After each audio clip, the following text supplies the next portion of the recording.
As ye says, or yea, God is order and the devil is chaos. How to restore order. Brandon Gentili here. The Tucker Carlson Kanye West yay interview the other day is a must watch. I was very hesitant to watch it, quite honestly, and I was proved wrong. I was utterly stunned by his presence, his wherewithal, his knowledge. Talking about Ray Kurzweil, the name dropping, and the study. He's obviously a very studious person. I was just utterly blown away. And you can get past some of the rantings, I guess, but like the pumping of his own tires, which he's a great promoter. Andrew Tate's the world, things like that. These guys are great salespeople, but they believe in what they say, and they're incredibly smart. And if you dismiss them, you're only doing yourself a disservice. Incredible interview. I suggest going to watch the 5-hour interview with Andrew Tate. It will change your life. Watch the hour or 2-hour interview with Tucker Carlson and Kanye West. It'll change your life. Guarantee it. If you like order, if you like chaos, then you will operate still in this world of chaos and disorder. Again, God is order, as he says. Look at this room. It's calm. It's serene. God is order. And the devil is chaos. We were a society built on unity, I should say unity, in many states that would come together as one. Individuals that would work for the benefit of themselves and the collective got to reap the rewards of that productivity and higher standard of living. When we choose to decouple gold from our currency, all that went to hell in a handbasket. You can go to WTF happened in 1971 to see what happened when we decoupled in 1971 from sound money and those principles. We have created chaos in our lives. It's just math. There's no more evidence needed than all the charts showing the amount of divorces, the amount of attorneys, the destruction of our food, the amount of currency printed, the wealth gap, the number of poor people, everything, because of 1971. Because we started debasing our currency years before that, but then the Nixon shock in 71, decoupling from sound money. Again, what we choose to do from here on out is up to us. You cannot have immoral and just people with an immoral money. That incentivizes and creates chaos. I think the most important thing to note about my passion for Bitcoin is that our models and frameworks are all broken. It's not that I really care about Bitcoin. I could really care less. It's code. It's the internet. It's information.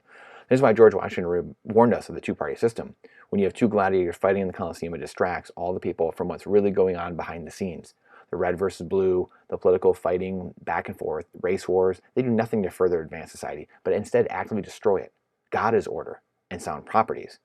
That is order. That's serenity. The devil is chaos, madness, illness, deceit. The money is a lie. 10 years from now, we know where Bitcoin will most likely be. We have many models to show network effects. We have Facebook, Google, Amazon, the network effects of those companies to show us probably where Bitcoin will be. And money is a winner-take-all game.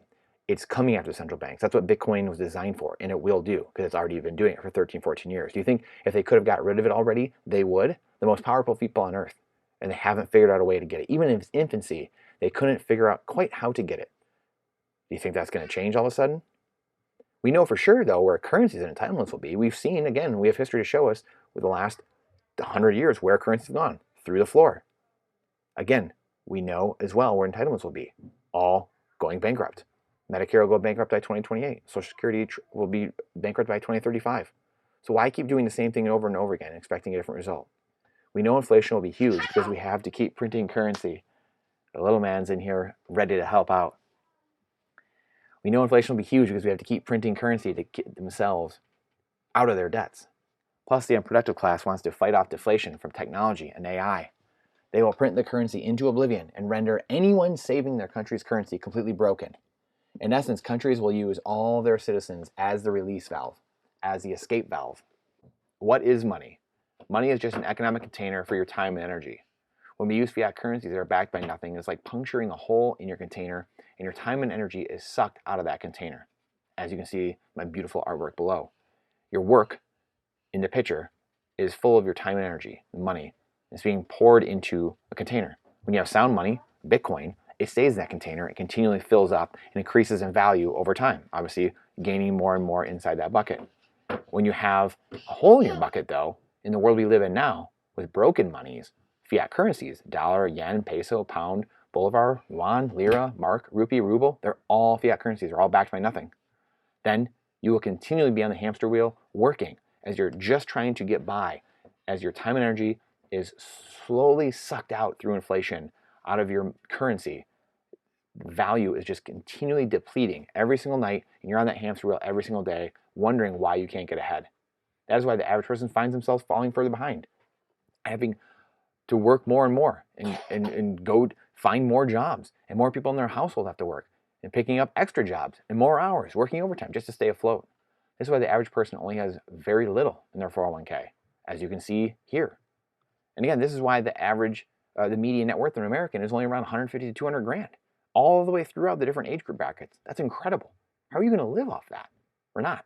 We're going to print currency. People are going to vote more for their government to do things for them. But the sneaky secret in all that is the government can't do anything. The government can't give what it doesn't have. The government has zero. It doesn't have assets. We are its assets. We work and we provide for the government. That's what we do. We're cogs in the system. That's why the Matrix was created, the movies, the cogs. This is what happens when you let government get too big and run your life. You have zero to show for. You have a world where you can't retire, where you have no wealth, you have no time, you're at people's throats, you're ticked off, and you just don't understand why. This is so sad. This is my mission. My mission is to increase the level of financial literacy of the world over. Bitcoin, I believe, is something that will incentivize all that and speed that process up. But we have to understand money. There's a difference between broke and poor. Broke is you just don't have any money at the moment, but you'll get it. You have the skills and the knowledge. Poor, it means you have a bad mindset, which unfortunately is predicated throughout the school system, throughout society, throughout culture, throughout mainstream media. It's a poor mentality, a poor mindset. That's why most athletes go broke. That's why most lottery winners go broke, because they have a poor mindset. As Robert Kiyosaki always talks about, broke is a temporary thing. You can bounce back from broke. Poor, you have to work. You have to change the mindset over time. However, there's a shortcut now, and it's Bitcoin. Bitcoin is that shortcut. It's the new opportunity. It's change. It's not something, oh, you got to work harder, you got to work better, you got to work stronger. No, Bitcoin, if you make that change to Bitcoin, live on a Bitcoin standard and buy Bitcoin and then hold your money, your wealth in Bitcoin, you will grow wealthier over time. It's mathematically guaranteed. It's proved that. And we know mathematically governments have to print currency like we've been talking about for months and months. So the container will continue to fill up in Bitcoin and will continue rising in price. That's why it went from 1 cent to $1 to $10 to 100 to 1,000 to 10,000 to damn near 100,000. And it's going on its way back up again. So people look in the too short term. They don't look in the long term. They don't zoom out and see the actual growth. What else has done that? Nothing. There's no other asset that's performed like that before. That's because money is a winner-take-all game. It's the most important information tool we have on earth to relay prices and value to people across the world. Again, this is why minimum wage constantly has to rise. This is why people are at each other's throats. We have Occupy Wall Street protests and the Tea Party protests. This is why the French Revolution happened. This is why the Arab Spring happened, and nearly every crisis and protest you can think of. The basic models are wrong. If we get this basic foundational question wrong, then how are we supposed to build a society off of the one tool that everyone uses to relay information back and forth to each other? Money is that informational tool that we all use to gauge what the value of something is.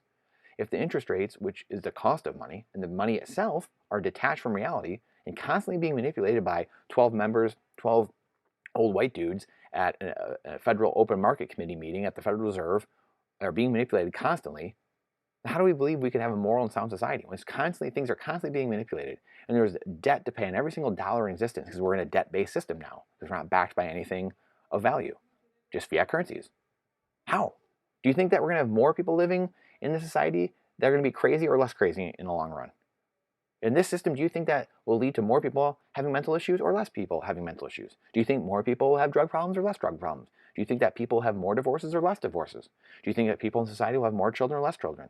Do you think people will vote for more free stuff from the government or less free stuff from the government in the future? If we continue down this same path, we're in a negative death spiral, as James Lavish, Greg Foss, many have talked about and have explained this ad nauseum.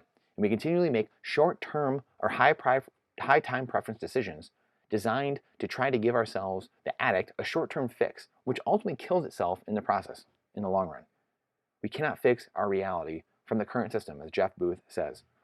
This is why I've advocated for Bitcoin in that Bitcoin standard for years now. Jeff Booth is a very, very successful tech entrepreneur, wrote the book, The Price of Tomorrow. Please go read it. It's one of my favorite books now of all time that I read in my life, but I've just read in the last couple of years. It's an incredible book.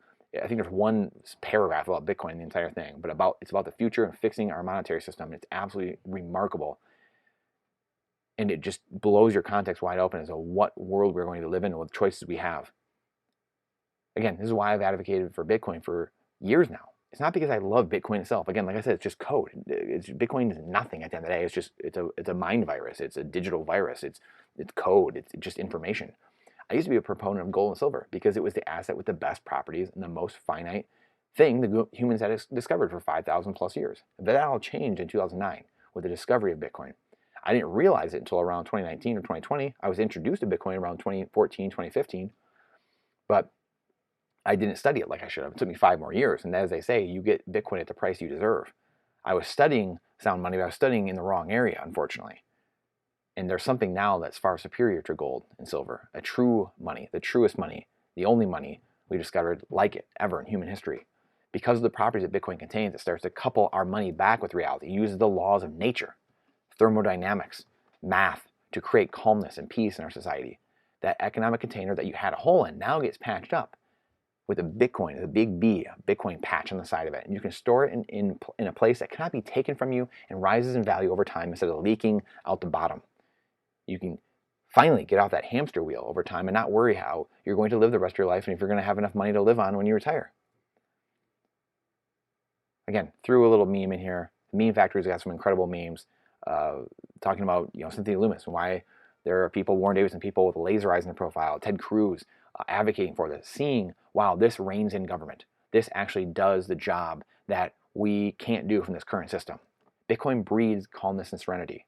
It forces people to actually provide value instead of printing currency and manipulating the system and just getting into office for the benefit of themselves at the detriment of others. It forces you to actually do the work, proof of work, and be a person that contributes to society and has actual morals. It's not that Bitcoin itself is that thing. It just contains all the properties necessary for society to naturally heal. The system we have is failing, and that should be obvious to anyone who is at least remotely paying attention. That's because we have broken the money and detached from reality, and plain and simple. Bitcoin is the hope and change that we need. It's a system. Bitcoin is the hope and change the system needs, where we don't need to go through massive hardship and wars, which is generally always happen in monetary transitions. Eventually, in this new monetary standard of Bitcoin, these things will eventually just fade away, because we know the old systems, the fiat currencies, and the gold standards, they will get destroyed again and fall again, like they've shown time and time again. Fiat has a 100% failure rate. Every fiat currency has a 100% failure rate in human history. So what we're on right now, a global fiat currency standard, has a 100% failure rate. Not one has ever existed in the course of human society. Think about that. And gold lasts a lot longer, but it does have a 2% inflation rate each year, and eventually does get centralized because it's hard to move over space. It's easy, you need to be able to remove money through space and time. And gold has shown that it gets too centralized, it finds its way into central banks and governments, and then we issue paper claims on it, and they take it over, and again, they revalue it and steal everyone's gold, in essence, and we lose our monetary system, like we have many times before. It was the best of the bunch. Bitcoin is an entire step change, though, of human civilization to a digital monetary standard that crosses time and space, that runs based off code and rules instead of rulers. Fix the money and fix the world. Stay strong, Brandon. If you like this article, please share it. If you like this video, please share it, like and subscribe. Let us know what you liked and didn't like in this, what we can do better to serve you more. Thank you for your time and your energy. It's the most important asset we have. The only finite asset we have besides Bitcoin is our time. So please use it wisely. And I appreciate you spending it here with us. Again, please check out some of the other videos we have on central bank digital currencies, inflation, deflation, and fixing the money, and the choices we have going forward. Because this is my fight. This is our fight. We're in World War III. It's a mental battle. It's a cultural war. Are we going to have freedom, or are we going to be slaves of our overlords, own nothing and be happy? Of the World Economic Forum, of Klaus Schwab, of John Kerry, of Christine Lagarde, of the goons at all the alphabet soup agencies, the Bank of International Settlements, Jerome Powell, the Federal Reserve Chair, you name it. Are we going to be the cogs just working to provide energy for the system so these people can live lavish lives and steal everything from us? Or are we going to take back what's ours, our property, through Bitcoin? From everything I've studied, that's the answer. And there's a massive community, tens of millions of people that are already on that train around the world that are just waiting for you to do that research and join us. We'll see you on the next one.